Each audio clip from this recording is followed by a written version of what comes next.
Así pues, he sido coordinador de la revista Tanor, que tal vez varios de vosotros conocéis, durante 12 años.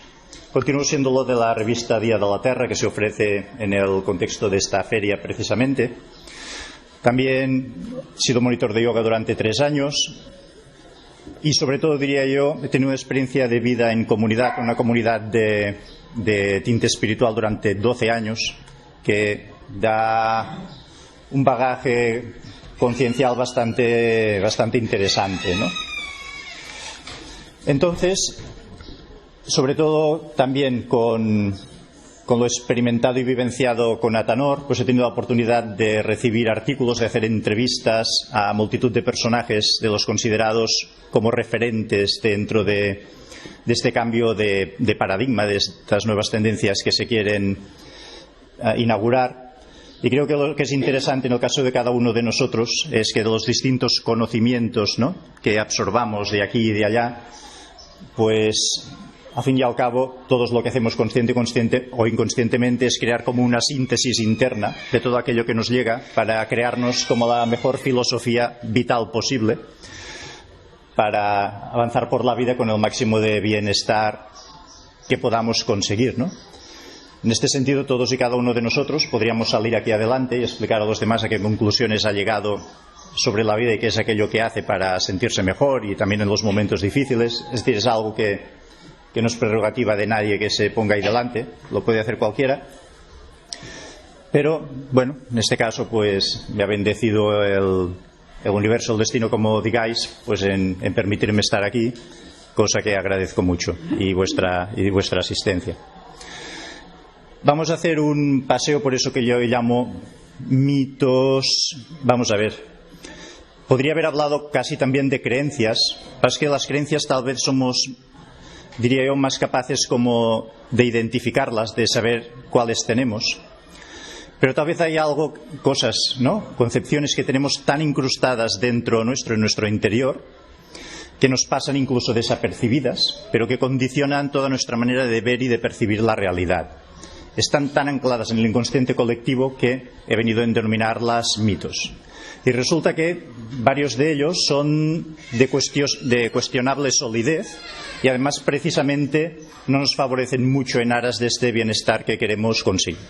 Entonces veremos cómo se puede dar la vuelta a algunas cosas, entrar en una visión más profunda, ¿no?, de determinados aspectos de la existencia y cómo ello nos puede repercutir en crearnos una filosofía de vida, diríamos, más que nos pueda beneficiar mucho más a la hora de ir por el mundo y de sentirnos con nosotros mismos y con los demás.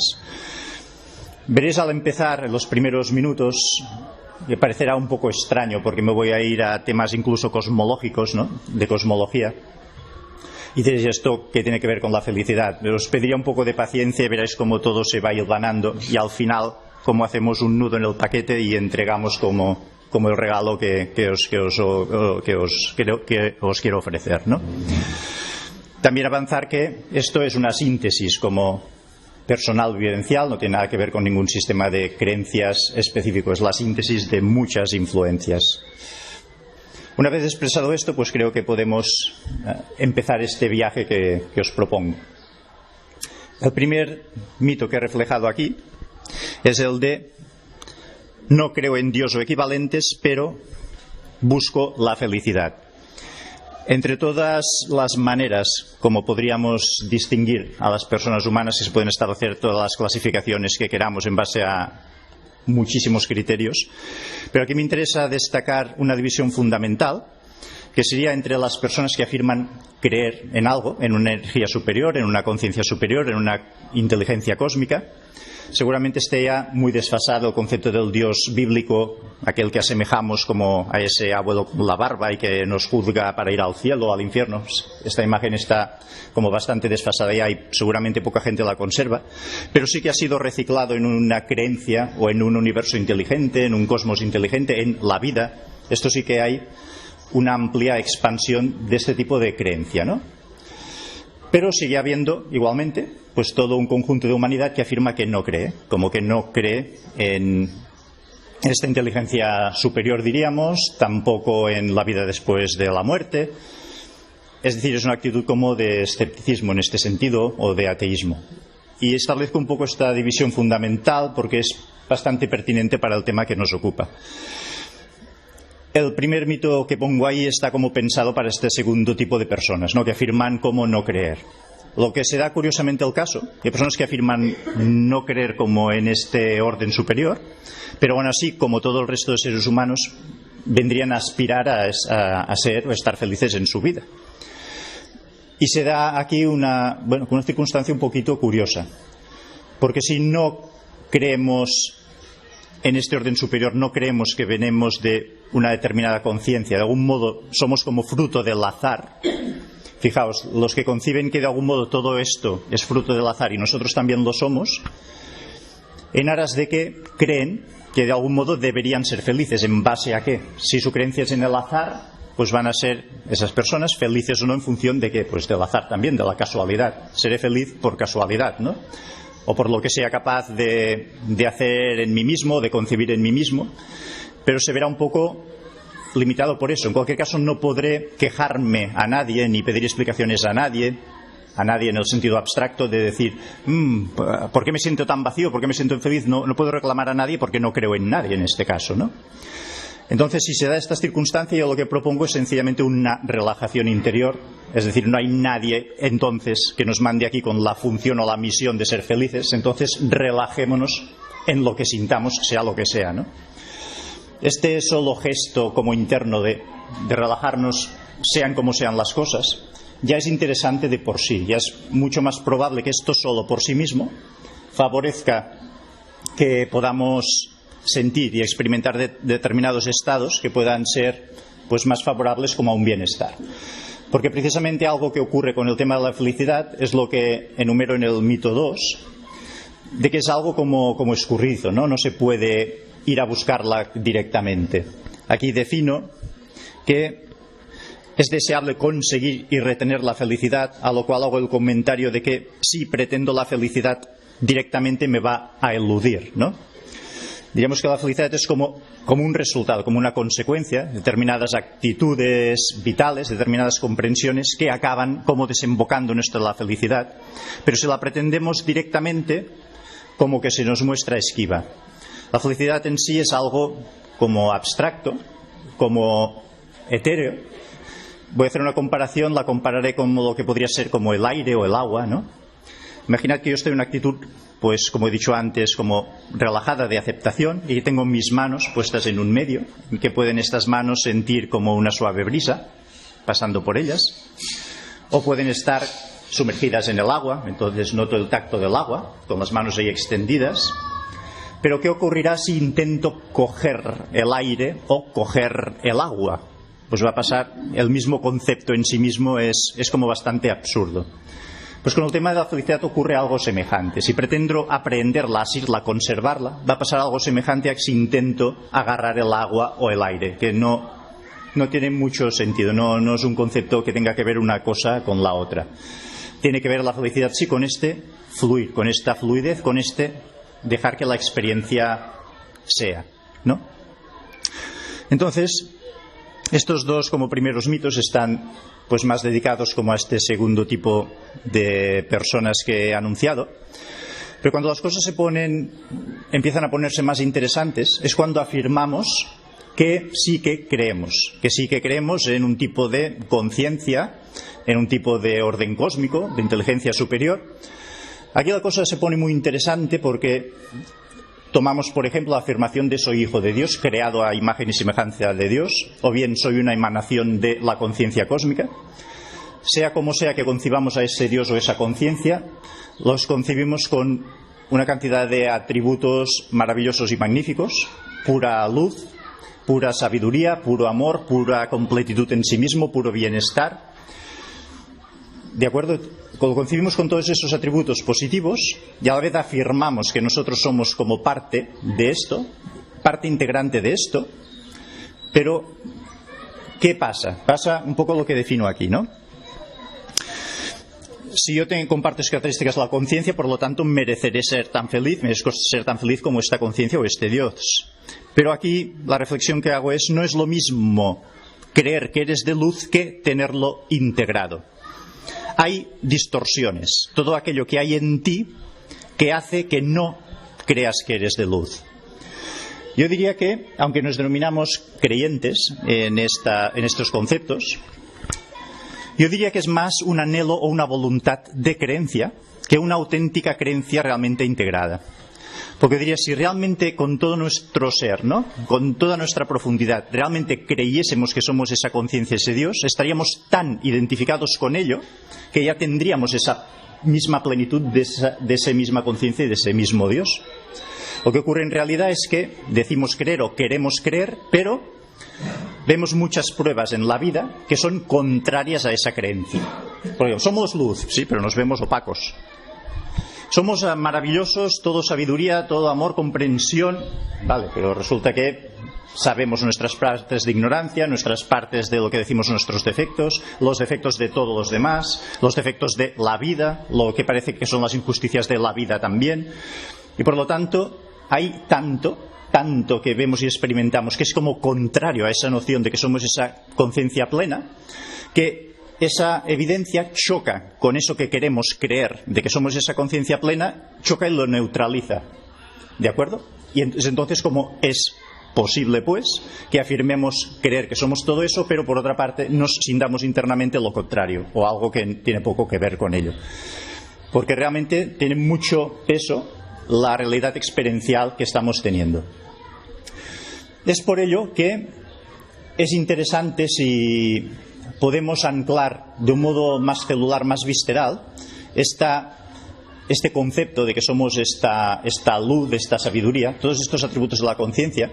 Si encontramos la manera de creérnoslo más, de integrarlo mucho más dentro nuestro, podremos afinarnos mucho más con estas mismas cualidades y por lo tanto podrán pasar a ser con mucha más facilidad partes que reconozcamos, ¿no?, como constituyentes de nosotros. Y por eso empiezo ahora una especie de viaje que tiene como fin último la finalidad de llegar allí, y veréis cómo se van hilvanando distintas cosas.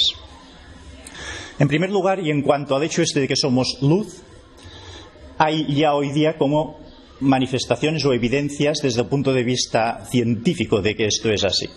Por ejemplo, hace unos pocos meses, una científica, doctora Ana María Oliva, publicó con Editorial Sirio un libro que se llama Lo que tu luz dice, en que precisamente pues da como las evidencias de que realmente nuestras células están emanando luz, un espectro de luz, ¿no? En una entrevista incluso que le hice a ella, pues le pregunté directamente, ¿qué es esto de que somos luz si nos vemos opacos? Y me definió. Esta entrevista está en vídeo también colgada por internet. Ana María Oliva se llama ella. Y me definió si efectivamente somos luz y definió un poco ciertos parámetros científicos que permiten afirmarlo. Es lo mismo que permite que cámaras como la Kirlian o tecnologías más evolucionadas como la GDV puedan de algún modo fotografiar el campo eléctrico humano a partir de esta emanación de fotones. Lo que tu luz dice. Doctora Ana María Oliva por Editorial Sirio. Entonces es eso lo que permite que estas tecnologías capten, ¿no?, nuestro campo energético, y además a partir de aquí se pueden hacer ciertas evaluaciones de cómo está la persona, qué podría hacer para mejorar y tal. Son herramientas prácticas bastante interesantes. La tecnología GDV de Ana María Oliva, bastante más sofisticada que la cámara Kirlian. Bien, por una parte esto. Después, por otra parte, hay precisamente, además, una de las características de estos nuevos tiempos que estamos inaugurando va siendo la confluencia tanto por parte desde la ciencia como de la espiritualidad en definir que realmente existe como esa conciencia global, esa conciencia cósmica que lo impregna todo y de la cual somos parte. Y una vez vamos viendo que la ciencia va avalando esto, también nos es como mucho más fácil incorporar estas ideas, ¿no? Aquí quiero traer a colación uno de los personajes que entrevisté para Tanor y que aparecen en este libro que me publicó Editorial Sirio, que se llama Nuevos Paradigmas. Es una recopilación de entrevistas a algunos de los personajes punteros, ¿no?, en el tema de los nuevos paradigmas. Aparece que una selección de entrevistas. Hay varios libros por si queréis adquirirlos al acabar. Uno de los personajes que está aquí entrevistados es Lynn McTaggart, que es una periodista de investigación que ha entrado con tanta profundidad en el tema de la estructura de la realidad y de la física cuántica, que es de esos personajes que acaba sabiendo tanto, o casi, ¿no?, como los científicos mismos, ¿no? Entonces, hay una pregunta muy significativa que le hago, bueno, significativo más que la pregunta es la respuesta que da ella, y que nos servirá para enmarcar este tema de esta confluencia de ciencia y espiritualidad a la hora de reconocer esta conciencia y la parte integrante que somos todo de ellas. Me permitiréis que la lea. Será la única pregunta-respuesta de todo el libro que voy a leer, pero la considero especialmente significativa. Le pregunto a Lynn McTaggart: ¿la física cuántica nos invita a redefinir la relación de la humanidad con Dios? Y me responde: el campo punto cero, que podríamos decir que es como el campo de conciencia universal, esto mismo que decimos, esta conciencia cósmica, pero a ámbito científico es el campo cuántico o campo punto cero.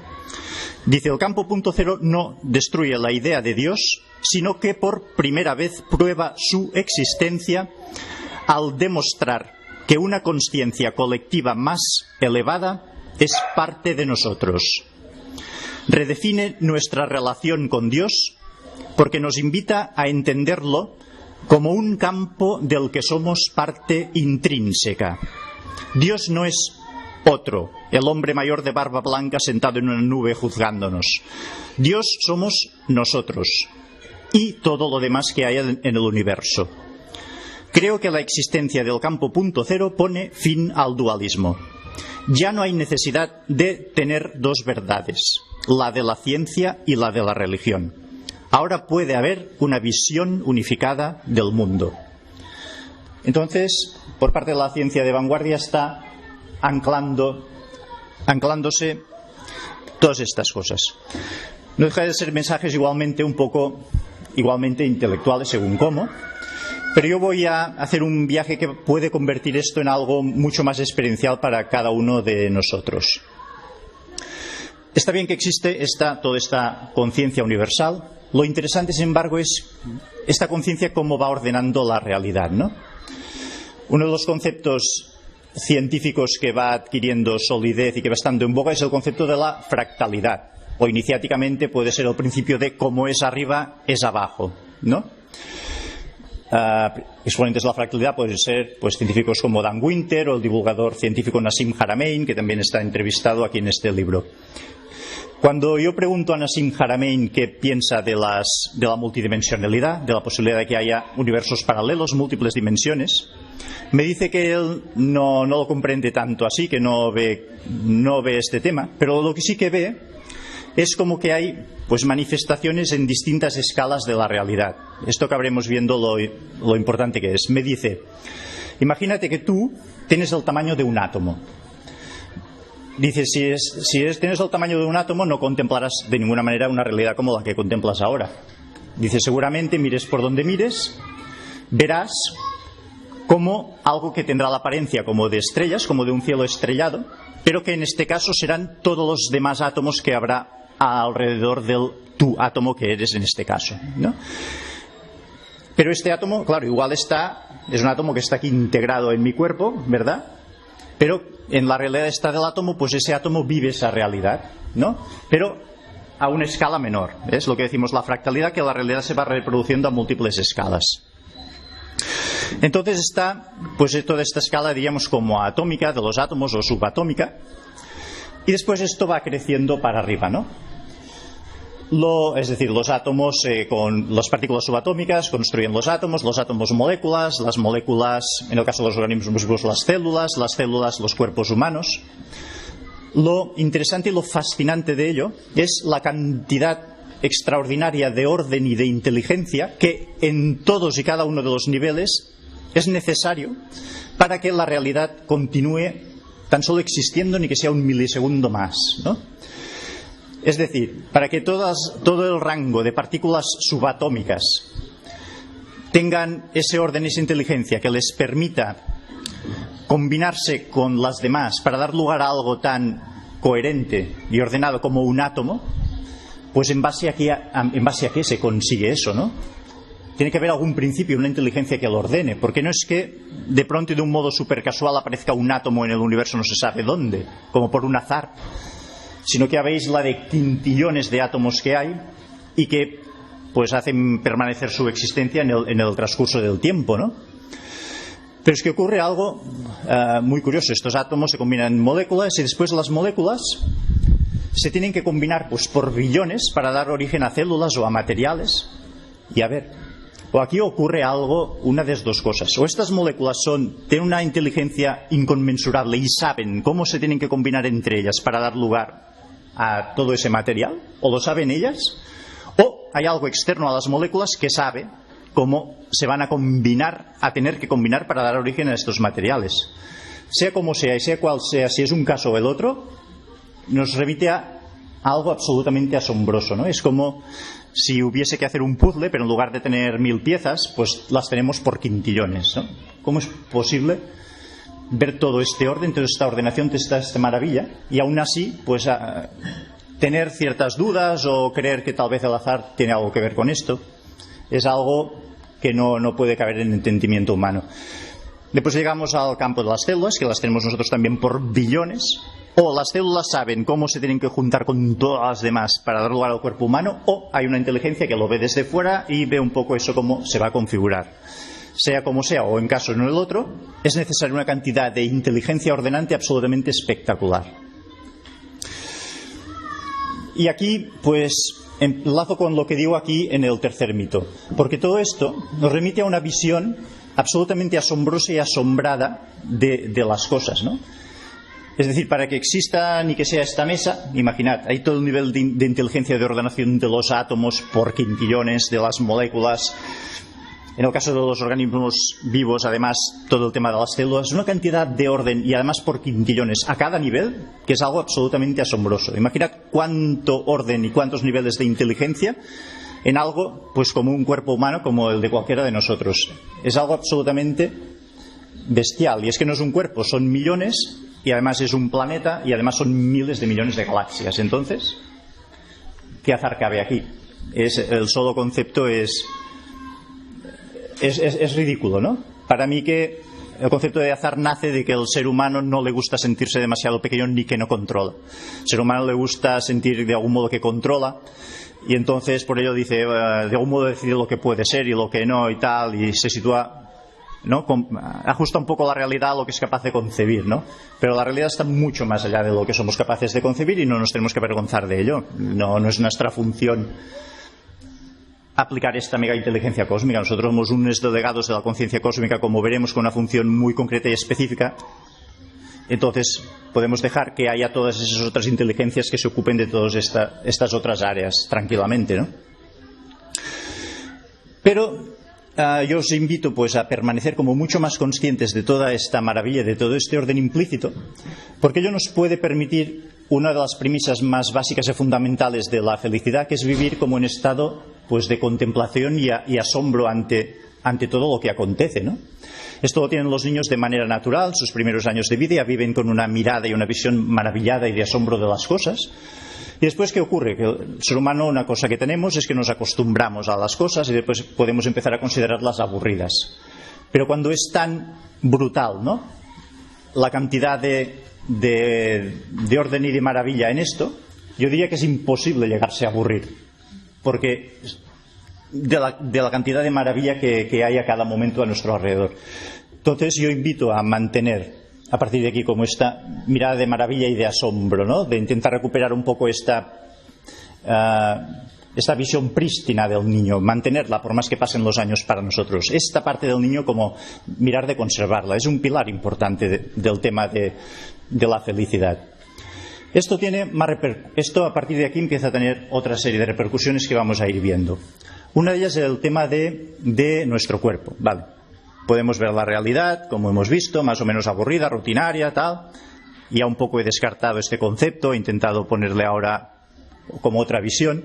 Y ahora voy a meterme un poco con lo que son nuestros cuerpos. Porque uno de los orígenes también que nos hace sentir bien es algún tipo de crítica o cuestionamiento, juicio que tenemos hacia nuestro propio cuerpo, ¿no? Nos miramos al espejo tal, o sale una arruga por aquí o por allá, o estoy demasiado delgado, demasiado grueso, no sé qué, o envejezco. Hay distintos motivos por los que podemos no sentirnos a gustos con nuestro cuerpo. Aquí yo pongo un poco la reflexión de que el cuerpo es un milagro, ¿no? Es decir, por más que podamos contemplar el cuerpo de otros o nos guste más o menos el nuestro, hay una realidad, y es que comparado con la cantidad de inteligencia y de orden a tantos niveles que es necesaria para que nuestros cuerpos continúen existiendo un milisegundo más, con la cantidad de orden, ¿no?, que es necesario para que esto sea, y la cantidad de milagro y de inteligencia, pues las variaciones que hay entre nosotros, por más grandes que parezcan ser el físico de uno o del otro, son diferencias absolutamente infinitesimales, nimias e irrelevantes, comparado con la perfección que tiene todos y cada uno de nuestros cuerpos. Entonces seamos pues mucho más generosos y agradecidos ante esta maravilla y toda esta perfección y sincronía que nos permite seguir viviendo. Relajemos la mirada crítica hacia nuestros cuerpos en este sentido y miremoslo desde nuestras perspectivas, teniendo en cuenta estos factores y estimulando también nuestro agradecimiento, ¿no? Factor del agradecimiento, otro factor muy importante para que podamos seguir consolidando felicidad dentro. Una vez hemos hecho, o de algún modo pues tenemos estas pistas para ir haciendo las paces con nuestros cuerpos, nos encontramos con el siguiente, diríamos, obstáculo, para decirlo de alguna manera, a la felicidad, que es los solos que nos encontramos o que nos vemos, ¿no? Vale, muy bien, yo más o menos hago las paces con mi cuerpo, pero de algún modo me siento solo, o mis relaciones humanas no fluyen, o tengo problemas con este, con el otro, y de algún modo pues me siento solo y aislado pues en un cierto tipo de desasosiego o de dolor, ¿no? Entonces aquí yo invito a tomar tanto la visión que nos viene tanto de la ciencia como de la mística, de considerar que este campo de conciencia universal lo está uniendo todo continuamente y en todo momento. Es decir, hay un campo de energía e información que continuamente se está comunicando esta energía e información, queramos o no, seamos conscientes de ellos o no, y lo unifica y lo hace que lo veamos todo como un todo, ¿no? Esto la ciencia lo ve al estudiar el campo punto cero, y con Lynn McTaggart hablamos de ello. Lo saben, lo promulga la mística, todo es uno, la famosísima, quien no ha oído el axioma, ¿no? Todo es uno, pues tiene esta profundidad, todo es uno. Y después está todas las experiencias de personas que dicen tener experiencias místicas, ¿no?, que llegan a determinado grado de comprensión mística y afirman exactamente esto. Cuando una persona deja caer lo que llamamos como los velos de la ilusión y pasa a tener la comprensión de lo que dicen como la visión de la verdad, se dan cuenta de que de este todo es uno y de que todo es uno y lo mismo y está unificado, y ellos ya dejan de sentirse como entes individuales y pasan a sentirse vívidamente fusionados con este todo. Es decir, que hay muchas pruebas, ¿no?, de mensajes espirituales de la ciencia y de las experiencias de las personas que llegan ahí, que afirman que somos esta unidad con este campo de conciencia. Entonces aunque nosotros no nos hayamos iluminado en este sentido, pero sí que seamos conscientes al menos de que esto es así, para que esta idea nos permee y nos induzca también los beneficios, ni que sea del solo pensamiento de ello y de considerarlo, ¿no?, y de entrar un poco en este concepto, en la vibración de ello, ¿no? Vamos a ver por dónde voy.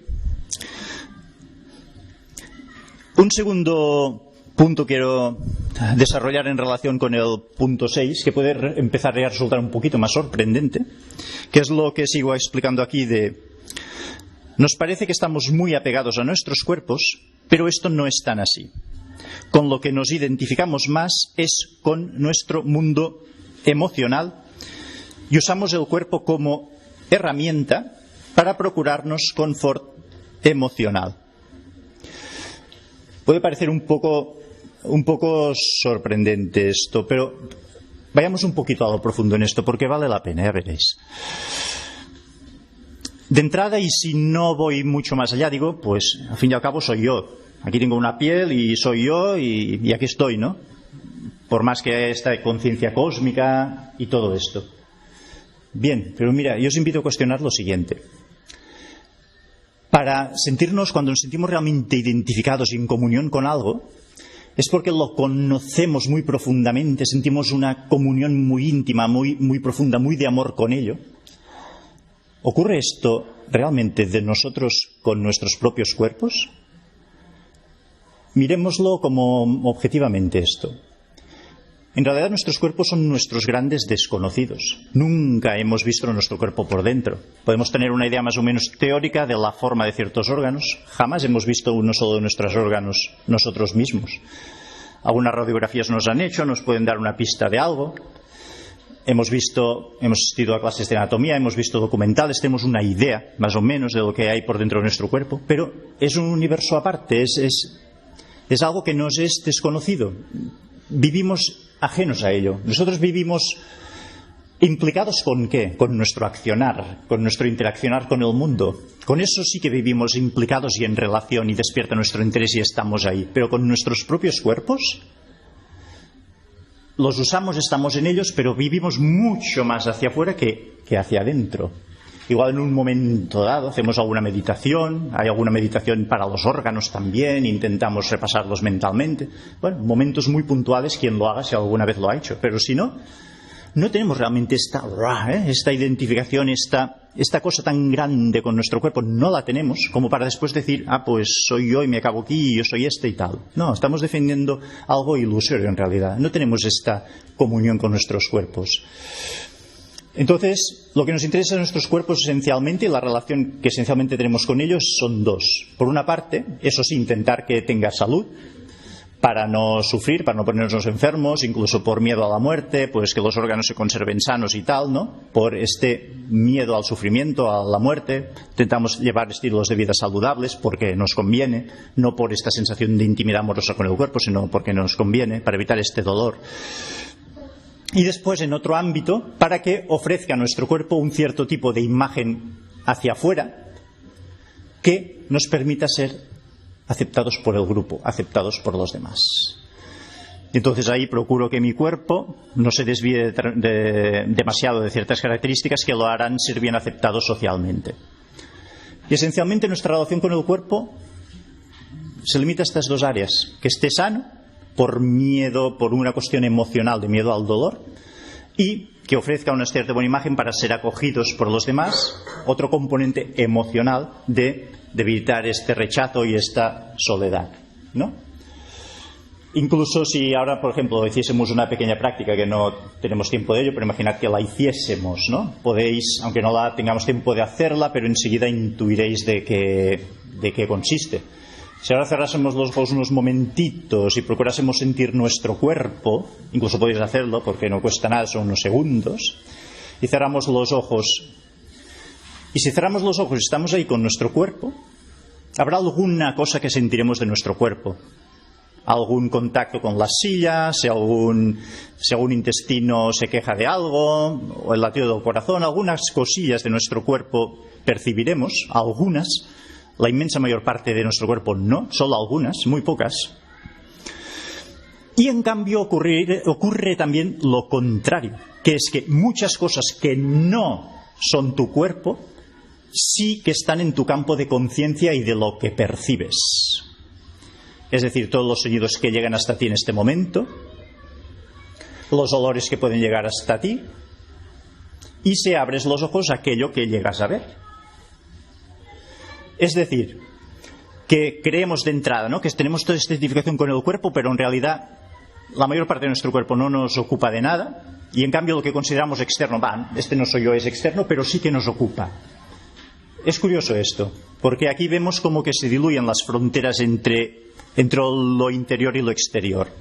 Hay algo que nos facilita este como engaño, por decirlo de alguna manera, que es la característica de nuestra piel. Es como una especie de goma elástica que tiene como unos límites bien definidos.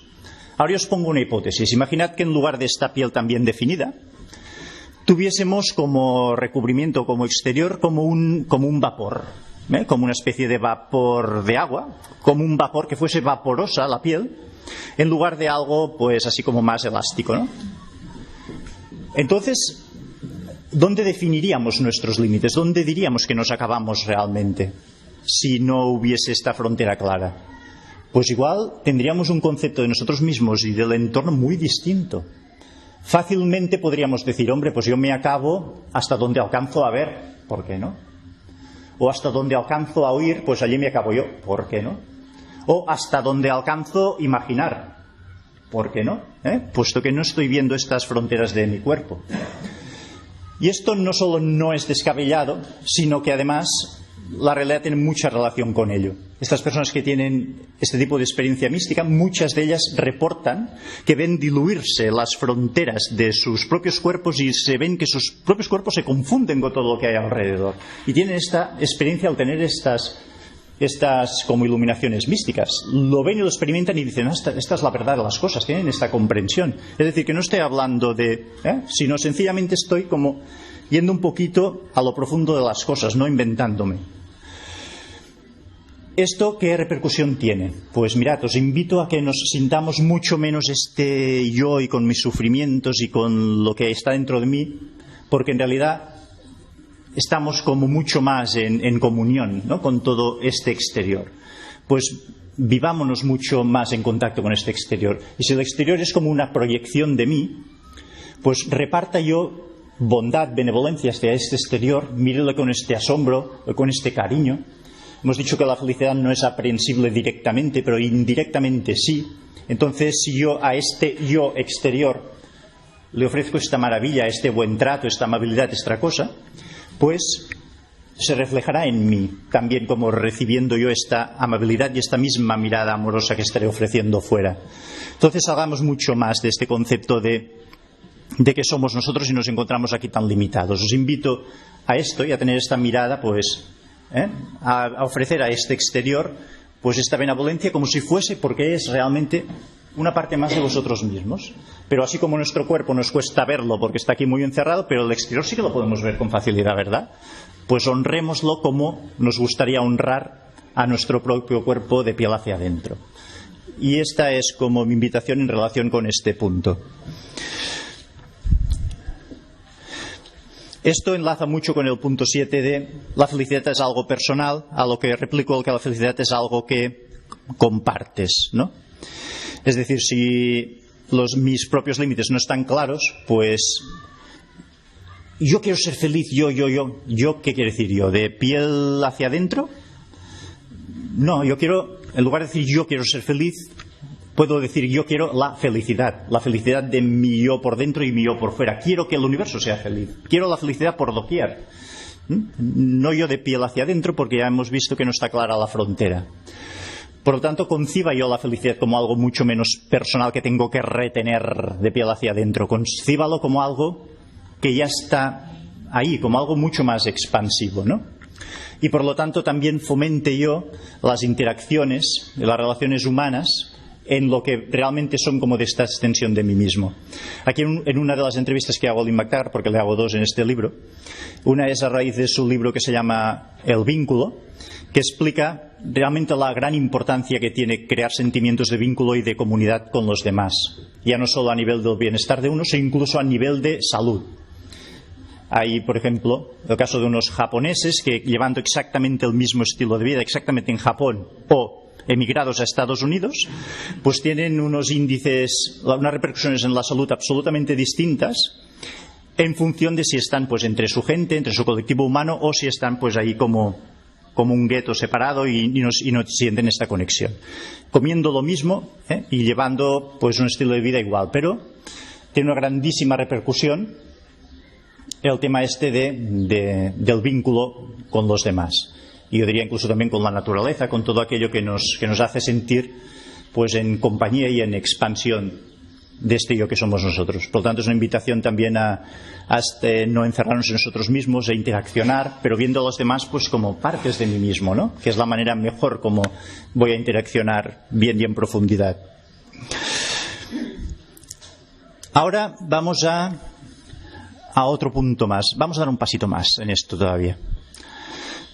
Porque todavía podemos decir, vale, todo esto está muy bien, vale, de acuerdo, asumamos que no está tan claro dónde yo acabo y tal, pero sí que hay una cosa que sí que es radicalmente mía, ¿no? Que es lo que yo siento.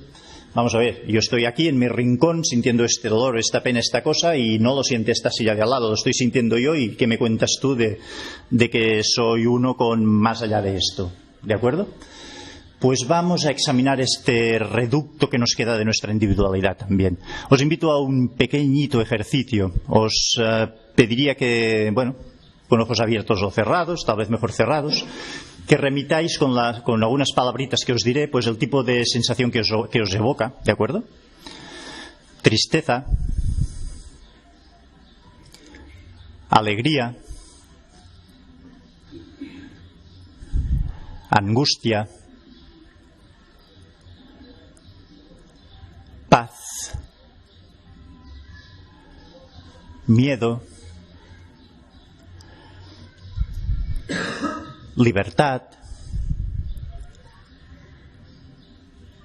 esperanza.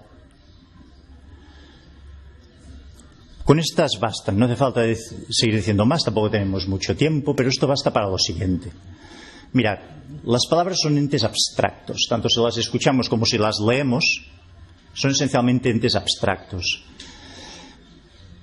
Es fácilmente comprensible igualmente que aunque las palabras sean entes abstractos, cuando estamos definiendo entes concretos, pues es fácil concebir que nos podamos poner de acuerdo. Entonces decimos, mira, digo mesa, y como podemos tocar la mesa, pues nos ponemos de acuerdo que esto es una mesa, y parece fácil concebir que nos podamos poner de acuerdo en ello.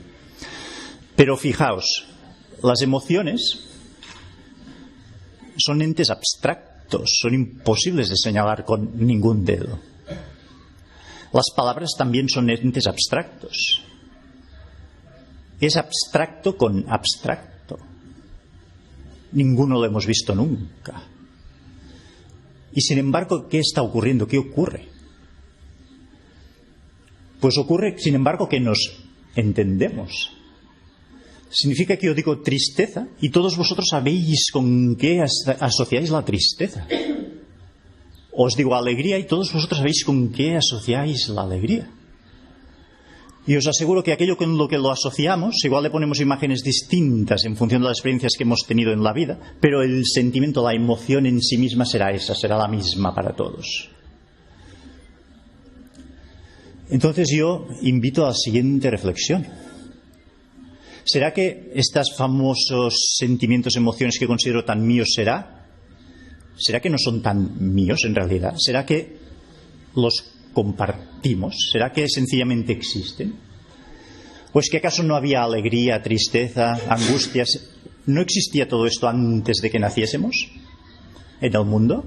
¿No seguirá existiendo cuando hayamos fallecido, estaremos en otro plano? ¿No seguirá habiendo aquí tristeza, alegría, libertad, esperanza?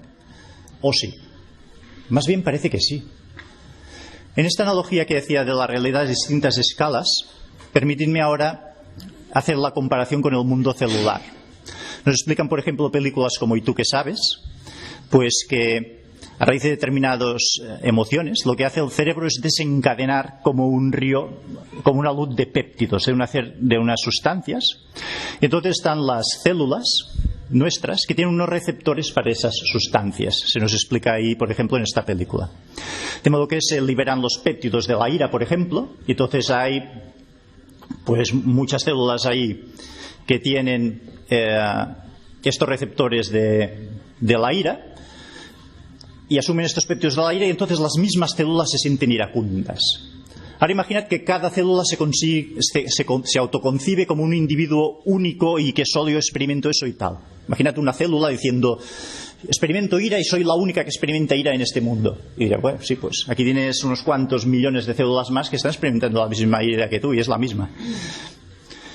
Entonces, a un nivel más grande, podríamos concebir que nos pasa pues a nosotros algo semejante. Fijad, si seguimos ampliando la escala fractal, que hemos ido a átomos, moléculas, células, cuerpo humano, hay muchos autores que hablan, y más ahora que el mundo se nos ha hecho pequeño y lo concebimos global, muchos autores que hablan de que cada ser humano viene a ser como una célula en el gran cuerpo de la humanidad. ¿Descabellado esto? ¿Una simple metáfora?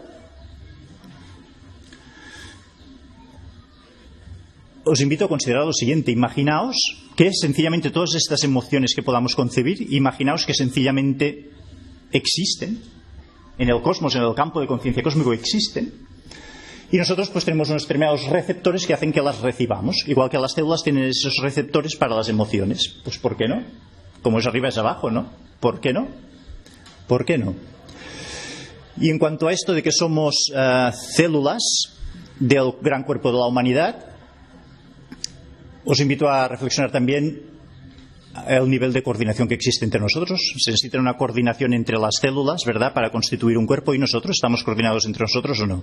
Bueno, en un cierto nivel de visión puede parecer que no mucho, pero si vemos, imagínate esta conciencia que nos ve a nosotros como células del cuerpo de la humanidad, a este nivel más grande de la escala fractal, y que le interesa un poco, pues, ¿no?, que haya toda esta coordinación.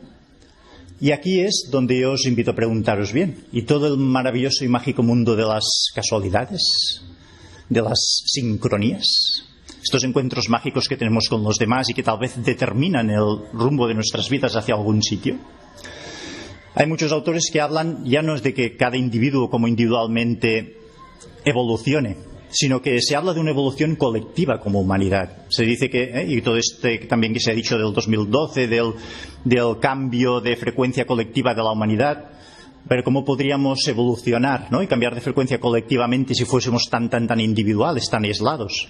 ¿Será que en el fondo y como humanidad, vistos como conjunto, hay un tipo de coordinación entre nosotros que nos permite hacer como este avance colectivo? Y a partir de aquí también todas estas casualidades, sincronías que también se han acelerado tanto conjuntamente con este aumento de vibración en estos últimos años, por esta misma aumento de la coordinación, de esta necesidad de evolucionar colectivamente. Recordando esto, como es arriba, es abajo, ¿no? Así pues,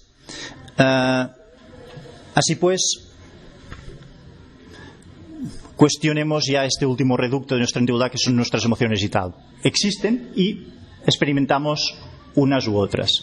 Ahora vamos ya a la parte final y vemos cómo todo esto se ata, hacemos el paquete final de todas estas concepciones.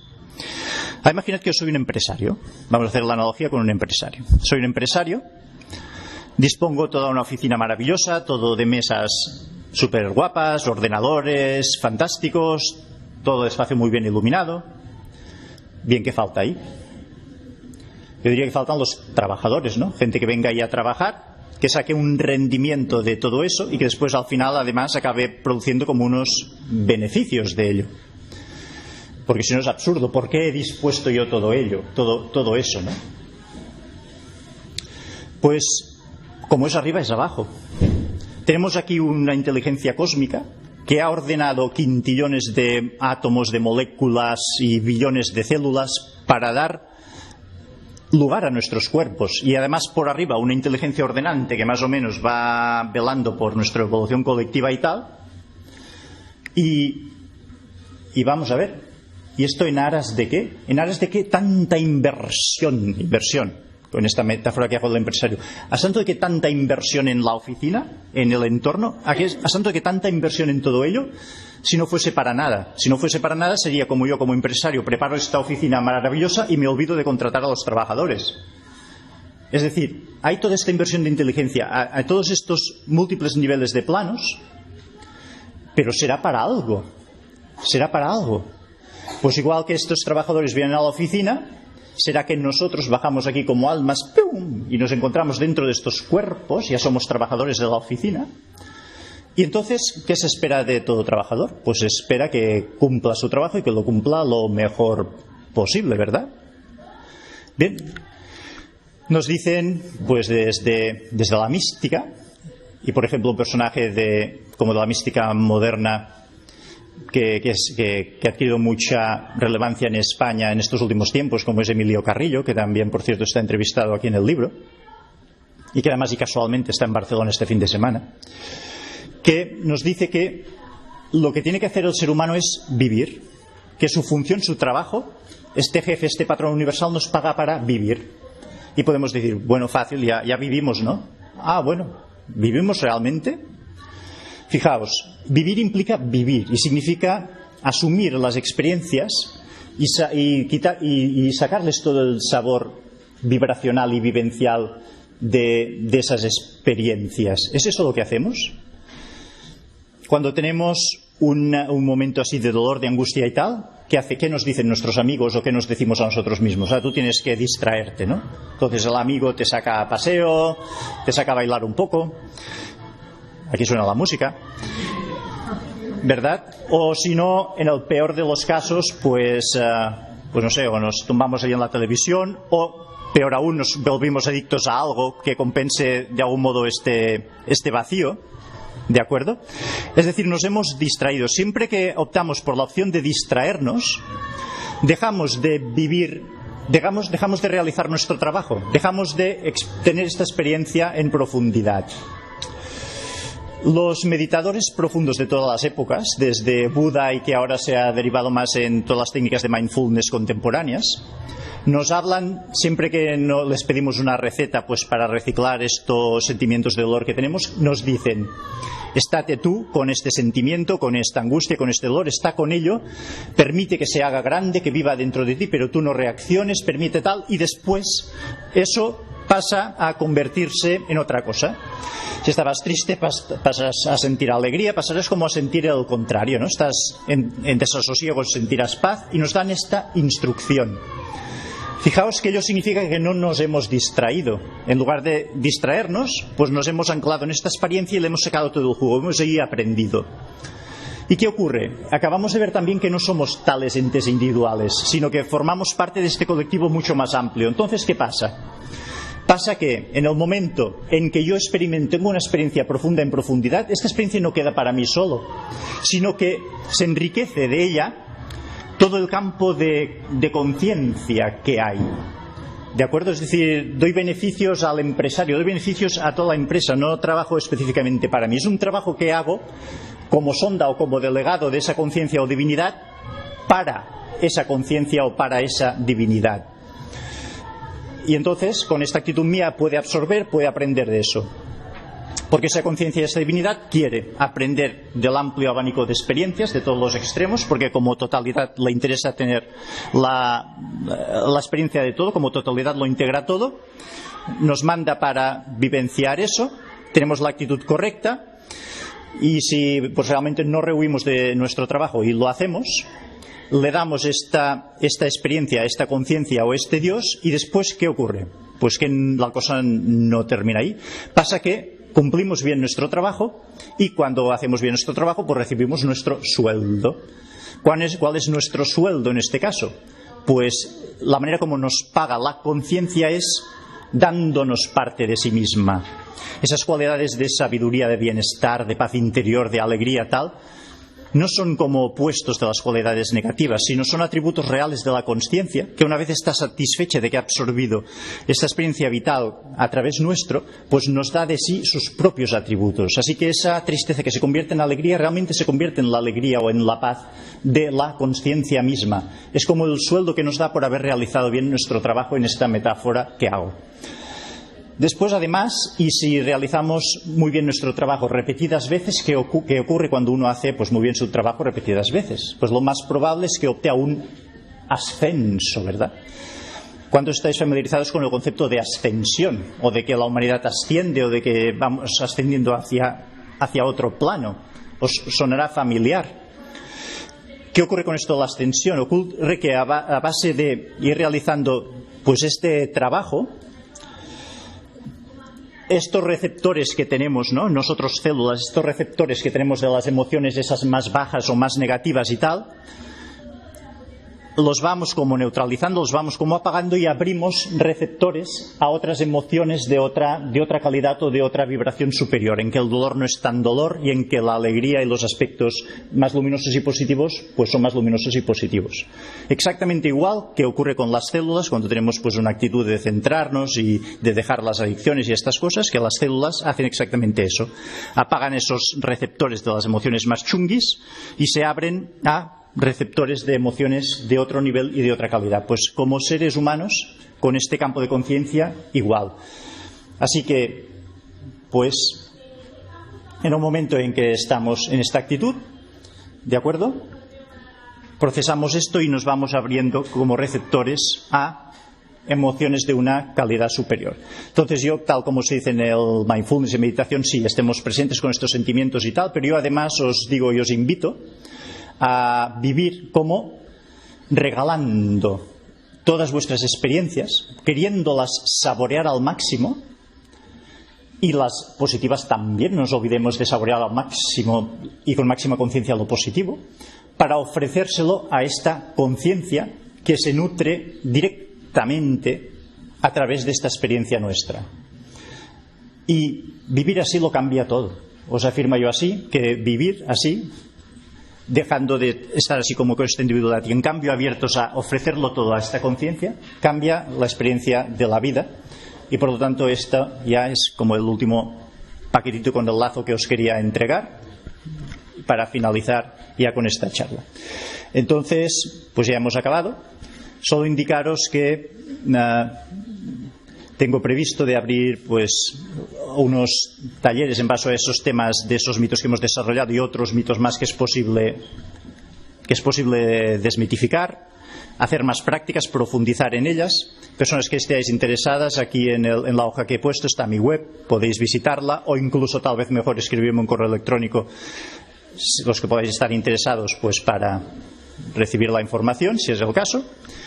Y si no es el caso, pues espero que esta charla, que ya contiene en esencia lo suyo, y os lo quiero regalar, pues en fin, como lo máximo que soy capaz de ofreceros en una hora de charla, y que lo podáis integrar y reflexionar y os sirva, pues tal vez para ser un poquito más felices en adelante. Y recordaros también, si alguien quiere el libro, también está por ahí con la posibilidad de adquirirlo, y agradeceros mucho a todos vuestra presencia. Gracias.